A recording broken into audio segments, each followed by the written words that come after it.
Hello everyone, welcome to channel learn with ease. आज का topic है financial statements of a company, जिसमें हम सॉल्व करेंगे question number 9, chapter 1 TS Grewal की बुक से, class 12 accounts. Online sessions, online classes के लिए आप मुझे इस नंबर पर व्हाट्सएप कर सकते हो अपना नाम और क्लास। अगर आप टीएस ग्रेवाल के साथ साथ डीके गोयल बुक को भी फॉलो कर रहे हो तो इसी चैनल की प्लेलिस्ट को क्लिक करो।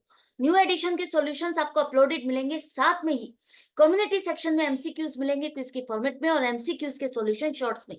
तो बहुत कुछ है चैनल पर, विजिट द चैनल। अच्छा लगे तो शेयर और सब्सक्राइब जरूर करना। क्वेश्चन में पूछा है कि इन अकाउंट हेड्स को आप कंपनी की बैलेंस शीट बनाते हुए कहां पर शो करोगे। इक्विटी एंड लाइबिलिटीज के कौन से हेड और सब हेड में ये कवर होंगे। अगर आज आपने ये समझ लिया, सीख लिया, तो ये आपके लिए आगे के चैप्टर्स में हेल्पफुल रहेगा। Accounting ratios, cash flow statement में इन सब का बहुत बड़ा इंपॉर्टेंट रोल है। तो एंड तक बने रहना ताकि आपको ये अच्छे से समझ में आ जाए। तो सबसे पहले है बोन्स। बोन्स एक तरह से आप पब्लिक से लोन कलेक्ट करते हो और लोन पर आप उसका इंटरेस्ट देते हो। तो बोन्स ये आपका शॉर्ट टर्म भी हो सकता है, लॉन्ग टर्म भी हो सकता है। अगर पीरियड नहीं दिया तो हम यही मान के चलेंगे ये आपकी लॉन्ग टर्म लाइबिलिटी है। लॉन्ग टर्म लाइबिलिटी जो 12 महीने से ज्यादा पीरियड के लिए होती है उसे हम लॉन्ग टर्म लाइबिलिटी कहते हैं। ये आपकी किस में कवर होगी? जो करंट लाइबिलिटी नहीं है, नॉन करंट लाइबिलिटी होगी। तो नॉन करंट लाइबिलिटीज है ये आपकी, और नॉन करंट लाइबिलिटीज में आपका आएगा long term borrowings. Long term borrowings के सब हेड में आप इसको कवर करोगे। लॉन्ग टर्म बोरोइंग्स की डिटेल हम कहाँ लिखते हैं? नोट्स टू अकाउंट्स में। यहाँ पर देखो, लॉन्ग टर्म बोरोइंग्स की डिटेल आपने नोट्स टू अकाउंट्स में बॉन्ड्स और डिबेंचर्स लिखी है। तो आपका आंसर क्या बना? मेजर हेड आपका इक्विटी एंड लाइबिलिटीज के पार्ट में major head non current liabilities के sub head long term borrowings में आप इसको शो करोगे। यहां पर एक इंपॉर्टेंट पॉइंट है, अगर ये 4 या 5 साल के लिए आपने लोन लिया, बॉन्ड्स इशू करके पब्लिक से पैसा कलेक्ट करा, वो एक लोन के फॉर्म में है जिसको आपको रीपे भी करना है। तो जब तक ये 4-5 साल का पीरियड है, 1 साल से ज्यादा का पीरियड है, तब तक तो आप इसे नॉन करंट लाइबिलिटीज में लॉन्ग टर्म बोरोइंग्स में शो करते हो। लेकिन 1 साल वो भी आएगा जब आपको इसको पे करना है। उस फाइनेंशियल ईयर में जिस साल ये पेबल हो जाएगा, आपको पेमेंट वापस करनी है, रीपे करना है ये लोन, उस साल में ये बॉन्ड्स आपके करंट लाइबिलिटी में कन्वर्ट हो जाएंगे, जहां पर आप शॉर्ट टर्म बोरोइंग्स में इसको कवर करोगे। तो बॉन्ड्स, डिबेंचर्स या पब्लिक डिपॉजिट्स, तीनों का हाल यही है, सेम पोजीशन रहेगी। इसी तरह से आपको उनकी ट्रीटमेंट करनी है। तो दूसरा डिबेंचर्स, जैसा कि मैंने अभी आपको बताया, तो डिबेंचर्स भी हम एक तरह से लेके चलेंगे, लॉन्ग टर्म लाइबिलिटी है। लॉन्ग टर्म लाइबिलिटी है तो कहाँ शो करोगे? नॉन करेंट लाइबिलिटीज में। नॉन करेंट लाइबिलिटीज आपका इक्विटी एंड लाइबिलिटीज में तीसरा मेजर हेड है, जिसकी लॉन्ग टर्म बोरोइंग्स में आप इसको कवर करोगे। और लॉन्ग टर्म बोरोइंग्स की डिटेल हम देते हैं नोट्स टू अकाउंट्स में। तो आपका आंसर हो गया major head non current liabilities, जिसका सब हेड है लॉन्ग टर्म बोरोइंग्स, वहां पर हम इसको शो करेंगे। उसका पार्ट है लॉन्ग टर्म बोरोइंग्स का, ये पार्ट है, उसमें इंक्लूड किया जाता है। टोटल अमाउंट आप यहाँ पर लिखते हो लॉन्ग टर्म बोरोइंग्स की, लेकिन लॉन्ग टर्म बोरोइंग्स में है क्या क्या, उसको देखने के लिए आपको नोट्स टू अकाउंट चेक करना पड़ता है। क्लियर? इसके बाद पब्लिक डिपॉजिट। पब्लिक डिपॉजिट भी एक लोन का ही फॉर्म है, जहां पर आप पब्लिक से पैसा इकट्ठा करते हो और उस पर इंटरेस्ट देते हो और एक पीरियड के लिए लेते हो। तो ये भी अगर पीरियड नहीं मेंशन तो हम यही मान के चलेंगे लॉन्ग टर्म बोरोइंग्स है। नॉन करेंट लाइबिलिटीज में लॉन्ग टर्म बोरोइंग्स में आएगा, और लॉन्ग टर्म बोरोइंग्स की डिटेल आप कहाँ देते हो? नोट्स टू अकाउंट्स में। तो major head non current liabilities, sub head long term borrowings. Clear? और तीनों के केस में वही सिचुएशन रहेगी, जिस साल ये पेबल हो जाएंगे, जिस फाइनेंशियल ईयर में ये पेमेंट आपको करनी है, वापस रीपे करना है लोन, उस साल ये करंट लाइबिलिटीज में आ जाएंगे और करंट लाइबिलिटीज की शॉर्ट टर्म बोरोइंग्स में कवर होंगे। क्लियर? नेक्स्ट है आपका कैपिटल रिडेम्पशन रिजर्व। जैसा कि नाम से ही पता चल रहा है, रिजर्व है। तो ये रिजर्व्स कहां पर आएंगे? पहले समझो कैपिटल रिडेम्पशन रिजर्व का मतलब क्या है, इसका पर्पस क्या है। जितने भी शेयर्स कंपनी पब्लिक को इशू करती है, तो एक टाइम पीरियड के बाद वो अपने शेयर्स पब्लिक से परचेज करती है, बाय बैक, पब्लिक से वापस लेती है और उनका पैसा उनको रिटर्न करती है। तो वो जितनी अमाउंट के वो परचेज करती है, उतनी अमाउंट का नॉमिनल अमाउंट से उसका रिजर्व क्रिएट करती है, ताकि उसको आगे यूज किया जाए बोनस शेयर्स इशू करने में। तो ये जो कैपिटल रिडेम्पशन रिजर्व है, हम इसको कहाँ दिखाएंगे?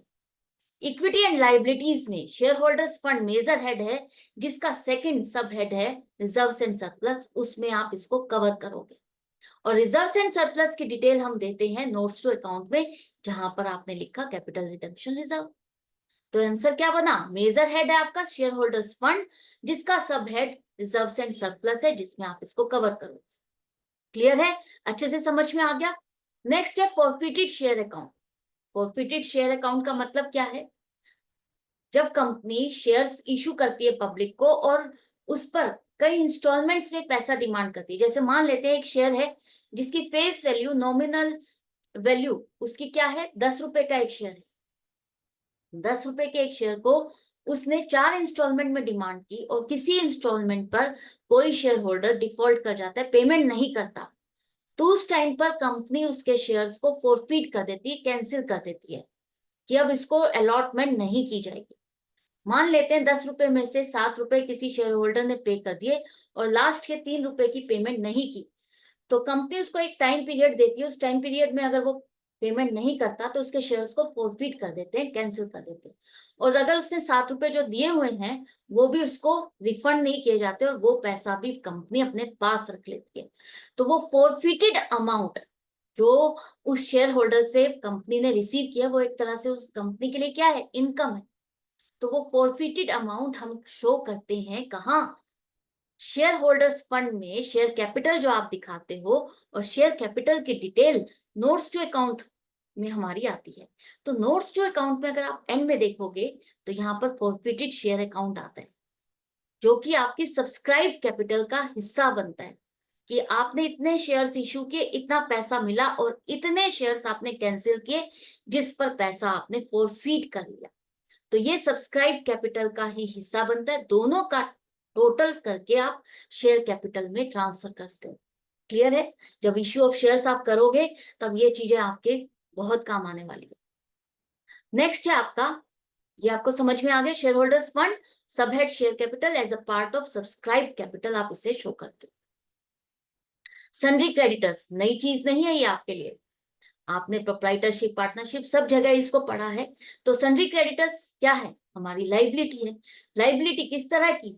शॉर्ट टर्म लाइबिलिटी होती है, करंट लाइबिलिटी में हम इसको कवर करते हैं। तो करंट लाइबिलिटी का पार्ट है आपका ये। करंट लाइबिलिटी क्या है?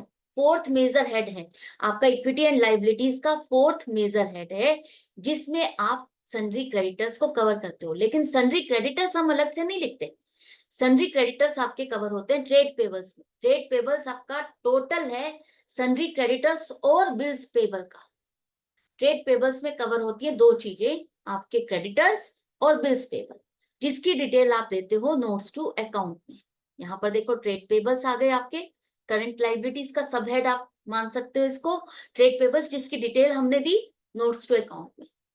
तो ये करंट लाइबिलिटीज मेजर हेड है, जिसके अंडर ट्रेड पेबल्स आप शो करोगे। ट्रेड पेबल्स में आपका सन्ड्री क्रेडिटर्स आते हैं। Interest accrued but not due on debentures, इसका क्या मतलब है कि मान लो आप एक टाइम पीरियड के बाद ही उस पर इंटरेस्ट देते हो, जैसे कि डिवेंचर्स पर आपको एनुअली इंटरेस्ट पे करना है और किसी डिवेंचर पर अभी साल पूरा नहीं हुआ, लेकिन जितना भी टाइम पीरियड है उसका इंटरेस्ट आपको देना है, उतना जो इंटरेस्ट एक्रू हो चुका 5 महीने का, 6 महीने का, वो अमाउंट यहाँ पर दिया गया है। इसका मीनिंग वो है।